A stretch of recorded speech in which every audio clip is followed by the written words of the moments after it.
ceux qui, dans quelques instants, vont recevoir le sacrement de confirmation, que je m'adresse particulièrement.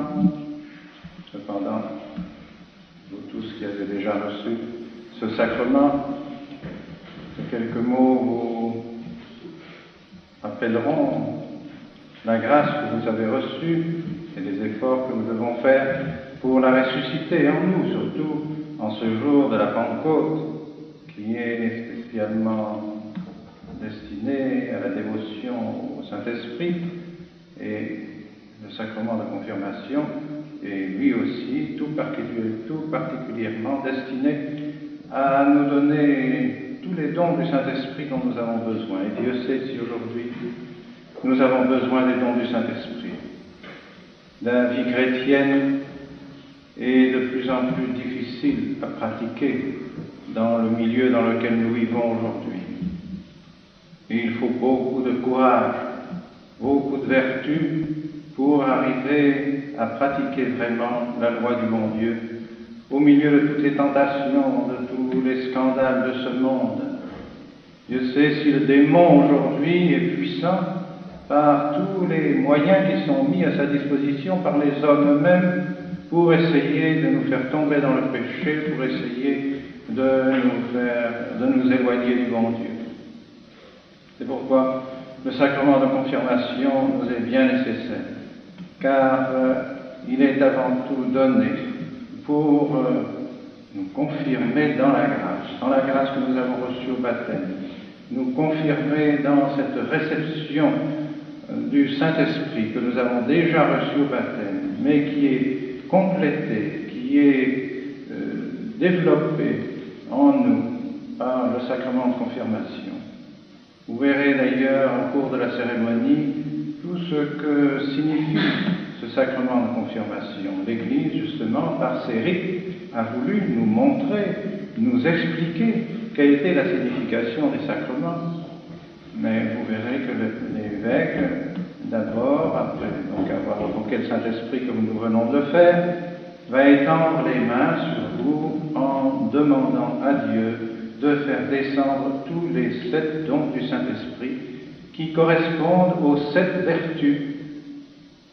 7 vertus, les 4 vertus cardinales, la prudence, la justice, la force et la tempérance, et les 3 vertus théologales, la foi, l'espérance et la charité. Donc, les 7 vertus vont être complétées par 7 dons du Saint-Esprit. Vous les avez déjà, certes, dans le baptême, mais le bon Dieu va leur donner comme une vitalité particulière, une vitalité plus grande, par la grâce du sacrement de confirmation. Vous aurez davantage en vous ces dons du Saint-Esprit. Mais ces dons du Saint-Esprit nous sont-ils nécessaires, vraiment, puisque si nous avons déjà les vertus chrétiennes et les vertus théologales, les vertus morales et les vertus théologales, pourquoi encore avoir des dons? Eh bien, c'est que les vertus sont des habitudes que nous avons en nous, l'habitude de bien faire, comme les vices sont des habitudes de mal faire. Eh bien, nous avons besoin non seulement d'avoir les vertus, mais encore faut-il que ces vertus s'exercent au moment précis où nous en avons besoin. Et donc, au moment où nous avons à pratiquer la vertu de tempérance, par exemple, ou la vertu de justice, ou la vertu de prudence, à ce moment-là, nous avons besoin d'inspiration particulière du Saint-Esprit pour savoir exactement ce qu'il faut faire au moment précis où nous avons à agir. Et nous avons tout au cours de notre journée des décisions à prendre pour savoir ce que nous devons faire le bien, éviter le mal. Et les circonstances, quelquefois, nous rendent hésitants, nous ne savons pas que faire pour faire le bien. C'est alors qu'agissent les dons du Saint-Esprit. Si nous sommes vraiment soumis au bon Dieu, si vraiment nous le prions, si vraiment nous avons la foi dans sa présence en nous, si vraiment nous recevons souvent le sacrement de l'Eucharistie, le Saint-Esprit est en nous en abondance, comme il le sera par le sacrement de confirmation, et alors vous serez aidés à faire les choix que vous devez faire, à éviter le péché. Sinon, vous allez recevoir tous ces dons si précieux que notre Seigneur a voulu nous donner par ce sacrement de confirmation. Et puis, ensuite, vous viendrez vous agenouiller chacun devant l'évêque, afin que l'évêque impose sur vous sa main et récite la formule, dise la formule qui est la formule sacramentelle. C'est à ce moment-là que vous recevrez la grâce du sacrement de confirmation. C'est-à-dire, lorsque l'évêque va prononcer ces paroles, je me signe du signe de la croix et je confirme du crème du salut au nom du Père et du Fils et du Saint-Esprit. Vous répondrez Amen.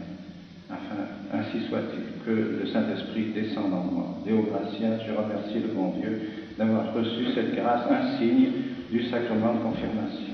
C'est cela que je vous dirai tout à l'heure, donc vous répondrez Amen lorsque l'évêque aura dit ces paroles. Que veulent dire ces paroles? Je vous signe du signe de la croix. Pourquoi signer du signe de la croix? Parce que la croix est le résumé de notre foi. Quand on croit à la croix de notre Seigneur Jésus-Christ, on croit au mystère de l'incarnation, au mystère de la Sainte Trinité, au mystère de la rédemption. Tout est contenu dans la croix. C'est pourquoi nous avons la croix partout, sur tous nos édifices religieux, dans nos chapelles, et j'espère dans vos maisons aussi, dans vos chambres, partout le signe de la croix. Parce que le signe de la croix est le résumé de toute notre foi. Par conséquent, si vous êtes signé du signe de la croix, c'est que vous êtes vraiment chrétien, que vous avez la foi, que vous n'avez pas peur de montrer au monde entier que vous êtes chrétien et chrétienne, que vous n'avez pas peur de manifester votre foi. Précisément pour cela que l'évêque a signé le signe de la croix. Et pourquoi le Saint Crème? Parce que lui est le signe de la force, de la douceur, mais de la force en même temps. Et le Saint Crème a été béni dans une grande cérémonie solennelle, le jeudi saint, avec le baume. Toutes ces cérémonies signifient justement toutes les grâces que le bon Dieu veut nous donner, grâces de force dont nous avons tant besoin. Ensuite, l'évêque va vous frapper la joue d'un léger soufflet. Pourquoi? Là encore, pour vous montrer que vous êtes capable de supporter les difficultés, les épreuves. Parce que si le sacrement de confirmation vous fait soldat de Dieu, soldat de Jésus-Christ, soldat de la Sainte Église, non, vous devez être capable de supporter les épreuves. Un soldat qui n'est pas capable de supporter les difficultés, de supporter les obstacles dans son combat, n'est pas un vrai soldat. Alors, ce léger soufflet que donne l'évêque signifie cela. Signifie que vous devez désormais, après le sacrement, après avoir reçu le Saint-Esprit, être capable de résister à toutes les tentations, à toutes les difficultés, à toutes les suggestions du démon. Et enfin, ensuite, ensemble, vous réciterez le Je crois en Dieu pour faire profession de votre foi. Redire devant la communauté chrétienne, devant l'Église, votre foi. Puis de notre Père, la belle prière que notre Seigneur nous a enseignée, et enfin le Je vous salue Marie. Car nous devons toujours, dans toutes les grâces que nous recevons, remercier la Vierge Marie. La Vierge Marie est notre Mère, et c'est par elle que nous recevons toutes les grâces que nous recevons. Il n'y a aucune grâce que nous recevons, ici depuis la grâce du baptême, jusqu'à la dernière grâce que nous recevrons avant de mourir, c'est la par la Très Sainte Vierge Marie.